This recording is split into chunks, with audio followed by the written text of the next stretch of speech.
She sings that new song, Perfectly Loved, with TobyMac. I'm singing it everywhere I go.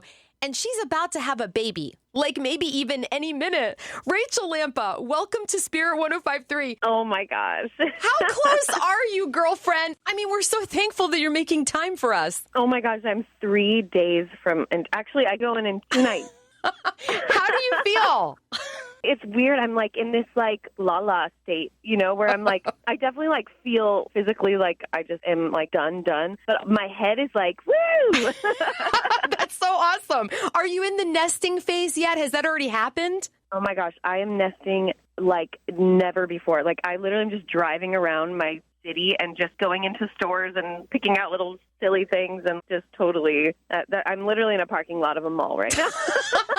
You know what? And especially this time of year, Rachael, I mean, it's fall, and there are so many ways to make your home just a little bit cozier. I know, and it's such a fun excuse to, like, have a little tiny baby cutie thing. You're just feathering the nest is all. That's right. Well, something you said on Instagram really spoke to me. You said it's such an honor to be pulled into one of God's greatest mysteries.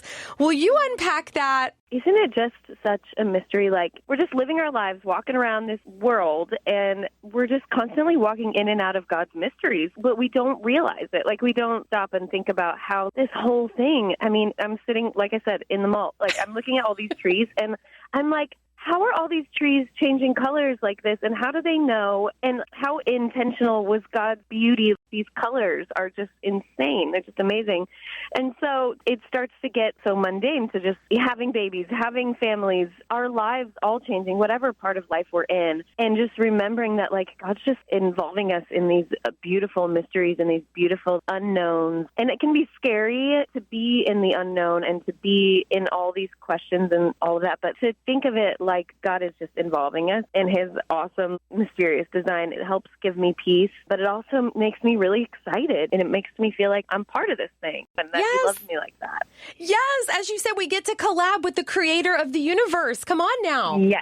Yes. Pretty awesome. Rachael, I love your song, Perfectly Loved. I loved it from the moment I first heard it. What is the story behind it? Oh my gosh, thank you, first of all.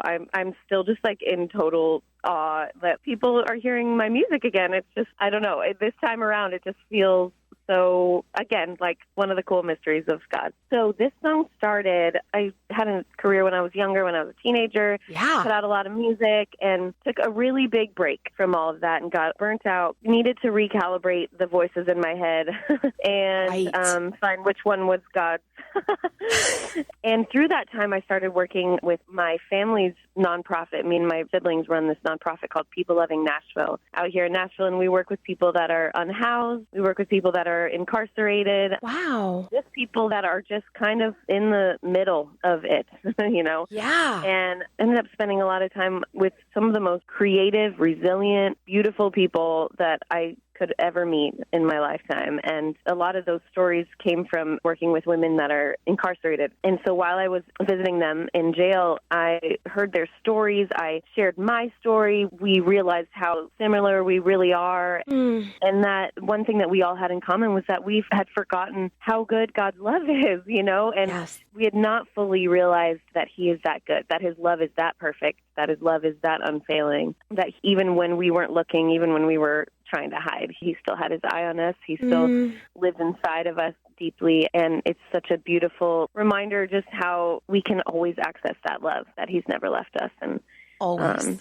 So that's kind of where that song came from. Rachael, one day I was listening to your song and I thought about that Bible verse, perfect love casts out fear. And I thought, when you and I are perfectly loved, it means we don't have to be afraid. Yes. And it says, too, like, if we are afraid, in that same verse, I don't know exactly how it's worded, but it says, like, if we are afraid, then we haven't fully experienced the fullness of his love. And that's exciting, too, because you're like, okay, well, then there's more to go. There's more to learn. There's deeper to dive in, and we're not messed up and we're not too far gone. Let's just dig in deeper and see how full and big his love really is. And so we all feel fear, of course. Yes. You're not wrong if you feel fear, but there is an answer. And like you said, like it casts it right out. His love makes all the difference. Rachael, I want to ask you, we do a special thing on the morning show. It's called Miracle Monday.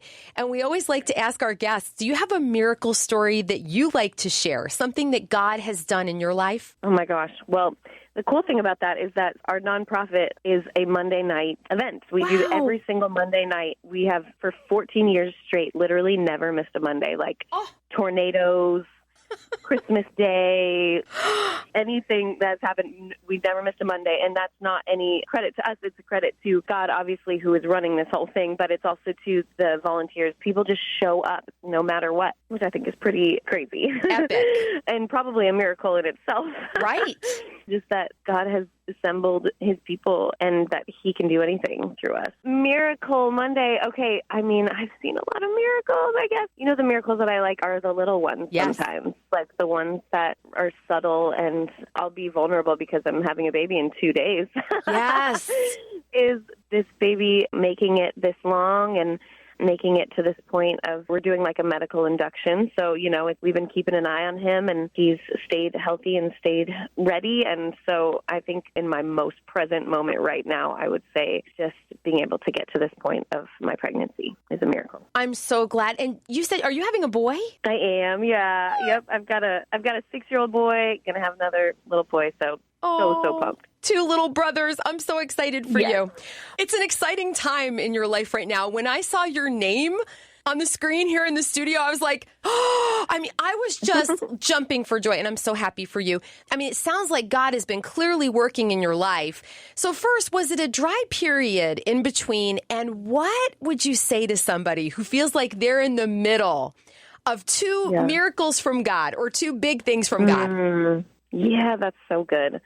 I would say it wasn't dry in the sense that of richness of the things that God was teaching me and that he was taking me through. And I actually had a lot of fun adventures along the way. Good. But I wasn't making music. There was a little fear around making music. And I think what had happened is, you know, I kind of lost track of my identity in Christ, and my identity started to kind of be found in music and in people's opinions and just that whole thing that we can get really lost in. But what ended up happening was over the pandemic, I was in a small group with some of my best friends, 2 of them being Andrew Ripp and Ethan Holt, who I wrote this song with. And while we were in this somewhat of a drought of music for me, I started sharing my childhood. I started sharing about the girls that I was spending time with in jail. And through that, they were like, Rachael, I think you're still an artist. And I was like, stop it, don't say that.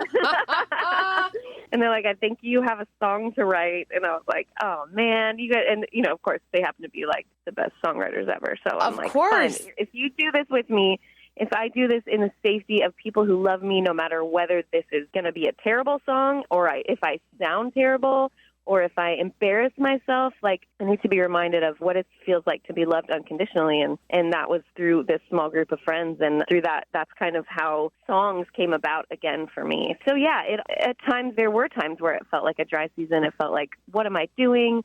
Am I ever going to sing again? Am I ever going to do music again? Am I ever going to do the thing that I love again? And I would say to anybody that is in that in-between that God is still intentional with all the in-betweens too, and every season and every changing of the leaves. And he's going to show you what that means over time, and to just stay in it and stay in the unknown. Oh, man, I'm so glad you're back in it. Rachael Lampa, it's a joy to get to know you. We hope you'll come back and visit again. Thank you so much. I'll be praying for you over the next few days. You got this. Take care. You're the best. Thank you so much.